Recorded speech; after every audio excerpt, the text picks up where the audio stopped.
तुम हमसे छीनना चाह रहे हो। तुम्हारा दिल नहीं भरा 6 दिसंबर से, तुम्हारा दिल नहीं भरा दिल्ली की सड़कों पर हमारे खून की होली खेलने से, तुम्हारा दिल नहीं भरा हमारे बच्चों का एनकाउंटर करने से, तुम्हारा दिल नहीं भरा बुलडोजरों से हमारे घरों को तोड़ने से, तुम्हारा दिल नहीं भरा हमारे बच्चों के सरों से हिजाब खींचने से, तुम्हारा दिल नहीं भरा हमको इस मुल्क की शरीयत खत्म करने का कानून बनाया। अब तुम हमको हमारे वजूद को मिटाना चाहते हो। खुदा की कसम हम अपने वजूद को मिटने नहीं देंगे इंशाअल्लाह ताला। हम अपने वजूद को मिटने नहीं देंगे इंशाअल्लाह ताला। तो मेरे अजीज दोस्तों और बुजुर्गों, मेरे अजीज दोस्तों और बुजुर्गों, क्या तुमको नजर नहीं आ रहा कि किसके कलेजे में, सीने में, किसकी आंख में आंसू है जो तड़प तड़प कर देख रहा है कि मेरे बर्बादी का कानून मेरे आंखों के सामने बनाया जा रहा है? कौन होगा तुम्हारी आवाज को? छोड़ो इन चीजों को। कभी अपनों को भी तो अपनाओ, कभी अपनों को तो समझो। जो तुम्हारे लिए दिनों रात मेहनत कर रहे हैं उनकी आवाज बनाकर भिजाओ। कि महाराष्ट्र के असेंबली इंतखाबात आने वाले हैं। मैं आपसे अपील कर रहा हूं, जो लोग वक्फ की जायदादों को बर्बाद करने आ रहे हैं, आप और हम मिलकर उनको इंशाअल्लाह बर्बाद कर देंगे सियासी तौर पर।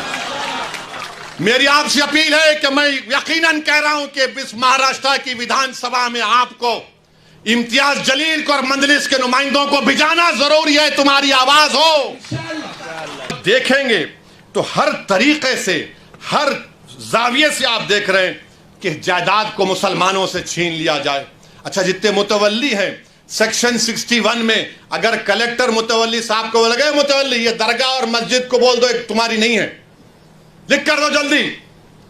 अब मुतवल्ली साहब अगर दरगाह और मस्जिद को लिख कर नहीं दिए कि मस्जिद और दरगाह नहीं है, तो कलेक्टर उनको 6 महीने की सजा दे सकता है और 20,000 जुर्माना उन पर लगा सकता है। अब आप बताइए वक्फ कहां बच रहा है इसमें? अरे बीजेपी, आरएसएस, शिंदे वालों, ये जायदाद गवर्नमेंट की नहीं है, हमारे पुरखों की है, हमारे आबो अजदाद की है, ये प्राइवेट प्रॉपर्टी है। तुम कैसा इसमें मुदाखलत कर सकते हो? मकसद एक ही है कि मुसलमानों से वक्फ को छीन लिया जाए। और मुझे आखिर में सिर्फ इतना कहना है कि मुझे मौलाना खालिद सैफुल्लाह रहमानी साहब दामन बरकातहू के अल्फाज याद आ रहे हैं। उन्होंने कहा कि वक्फ की जायदाद एक इबादत है, एक इबादत है। वो हमको हमारी इबादत से महरूम कर दे रहे आप। दरगाह सलीम चिश्ती है, बाज ऐसे रंग बिरंगी कपड़े पहनकर मोदी के पैर छूने वालों, तुम्हारे बाप दादा की खबरों को जब छीन लिया जाएगा तुमको अंदाजा होगा। तुम जब चमचागिरी कर रहे हो नरेंद्र मोदी की जाकर, बड़े बड़े आस्थानों के तुम वाबस्ता, अरे याद रखो, बड़े बड़े आस्थानों से वाबस्ता होने की बुनियाद पर तुम बड़े नहीं होते।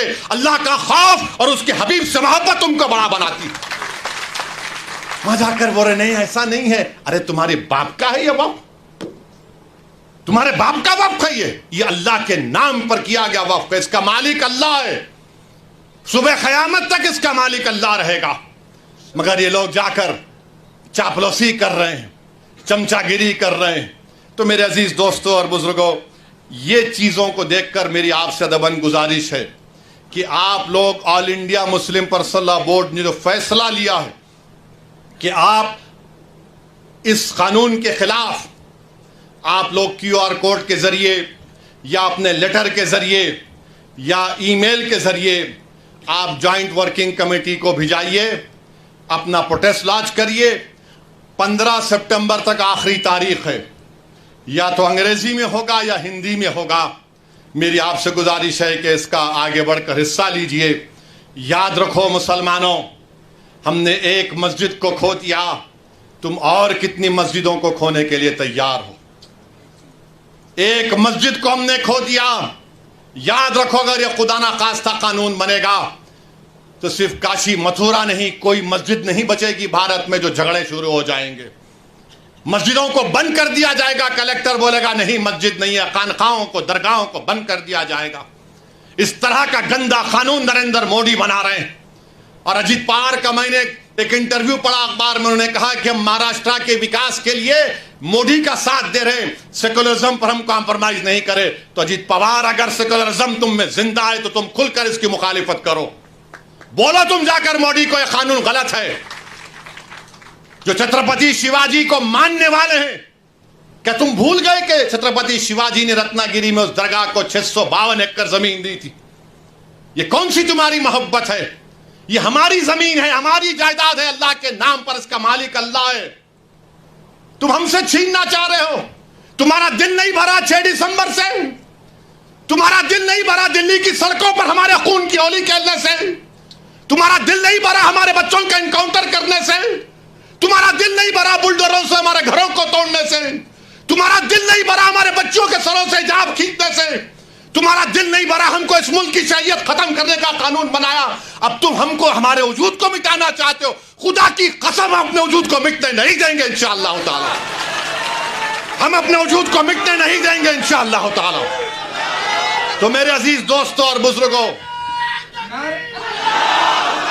मेरे अजीज दोस्तों और बुजुर्गों, मेरी आपसे दबन गुजारिश है कि महाराष्ट्र के असेंबली इंतखाबात आने वाले हैं। मैं आपसे अपील कर रहा हूं, जो लोग वक्फ की जायदादों को बर्बाद करने आ रहे हैं, आप और हम मिलकर उनको इंशाअल्लाह बर्बाद कर देंगे सियासी तौर पर। मेरी आपसे अपील है कि मैं यकीनन कह रहा हूं कि इस महाराष्ट्र की विधानसभा में आपको इम्तियाज जलील को और मंजलिस के नुमाइंदों को भिजाना जरूरी है। तुम्हारी आवाज हो, अगर तुम्हारी आवाज नहीं होगी तो कौन आवाज उठाएगा? तुम नहीं देखते पार्लियामेंट में क्या हो रहा है? तुम नहीं देख रहे पार्लियामेंट में कौन पुकार रहा है दीवानों की तरह? क्या तुमको नजर नहीं आ रहा कि किसके कलेजे में, सीने में, किसकी आंख में आंसू है जो तड़प तड़प कर देख रहा है कि मेरे बर्बादी का कानून मेरे आंखों के सामने बनाया जा रहा है? कौन होगा तुम्हारी आवाज को? छोड़ो इन चीजों को। कभी अपनों को भी तो अपनाओ, कभी अपनों को तो समझो। जो तुम्हारे लिए दिनों रात मेहनत कर रहे हैं उनकी आवाज बनाकर भिजाओ। यकीनन हराना है इंशाअल्लाह ताला, इन लोगों को हराएंगे इंशाअल्लाह ताला। मगर हराने का मतलब यही नहीं है कि तुम अपनी आवाज का गला घोट दो। तुम अपनी आवाज का गला घोट कर कैसे दूसरों के सर पर ताज रख सकते हो, मुझे बताओ? यह तो नहीं हो सकता मेरे भाई। तो मेरी आपसे गुजारिश है कि इस बात पर भी आप गौर करिए। हम लड़ रहे हैं और लड़ते रहेंगे इंशाअल्लाह ताला। और अगर मोदी ये कानून बनाते हैं तो जैसा कि पर्सनल लॉ बोर्ड ने फैसला लिया कि अगर एहतजाज होगा मोदी जी तो आप हमारे वजूद को मिटाना चाह रहे हैं, बेहतर यह है कि मैं रोड पर आकर अपने आप को खत्म कर लूं, मगर अपने घर में बैठकर अपनी जायदादों को छीनना नहीं देख सकता जो अल्लाह उसका मालिक है। मैं घर में बैठकर नहीं दे सकता कि जिसका मालिक अल्लाह है उसको जायदाद को छीन लिया जाए। यह हुकूमत की जिम्मेदारी होगी। आपको अगर कानून बनाना है तो रोजगार दो, कानून बनाना है तो महिलाओं को बचाओ। अरे कैसा हमारा मुल्क हो चुका है कि उज्जैन में बीच सड़क पर, फुटपाथ पर एक जालिम शैतान एक खातून की अस्मत रेजी कर रहा। ये कैसा हमारा देश हो गया है? ये गांधी का मुल्क, ये आजाद का मुल्क, अंबेडकर का मुल्क, कि वो उसका वीडियो निकाल रहा है अस्मत रेजी का।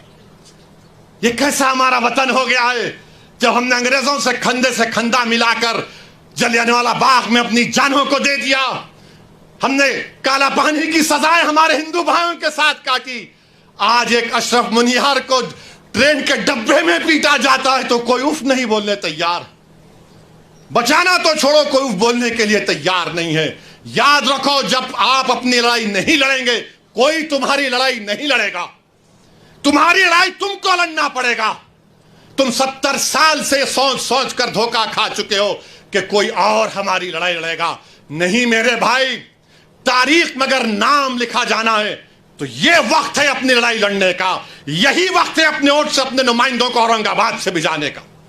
तो मेरी आप तमाम से गुजारिश है कि आप पर्सनल लॉ बोर्ड ने जो आपके सामने बात कही है, आप ज्वाइंट वर्किंग कमेटी को अपने एतराजात, अपना प्रोटेस्ट ईमेल और पोस्ट के जरिए भिजाइए। 15 सितंबर आखिरी तारीख है और अल्लाह से कसरत से दुआ करिए कि परवरदिगार तो हमको जिंदा रख कर ये नज़ारे मत दिखा कि हमारी ज़मीनें जिसका तू मालिक हमसे छीन ली जाए। अल्लाह से हम गिड़गिड़ा कर सरबसूद होए, से गिड़गिड़ा कर भीख मांगे। इत्तेहाद पैदा करिए। ये कानून ना देवबंदियों के मफाद में है, ना बरेलवियों के मफाद में है, ना अहले हदीस के मफाद में है, ना बोरी समाज के मफाद में है, ना अथना शरी शिया के मफाद में है, ना आगा खानी शियाओं के हक में है, किसी के हक में नहीं है। ये सिर्फ और सिर्फ मोदी जायदादों को छीनने के लिए कानून बना रहे हैं। अल्लाह इन जायदादों की हिफाजत करे, अल्लाह हमको इतनी इत्तेहाद पैदा करे कि मुत्तहदा तौर पर इस कानून को रोकें, और अल्लाह सुब्हानहू तआला इन ऐसे हुकूमतों को, ऐसे पार्टियों को अल्लाह सियासी तौर पर इंतखाबात में इनको शिकस्त दे, बदतरीन शिकस्त दे। वाखिर दावाना अल्हम्दुलिल्लाहि रब्बिल आलमीन।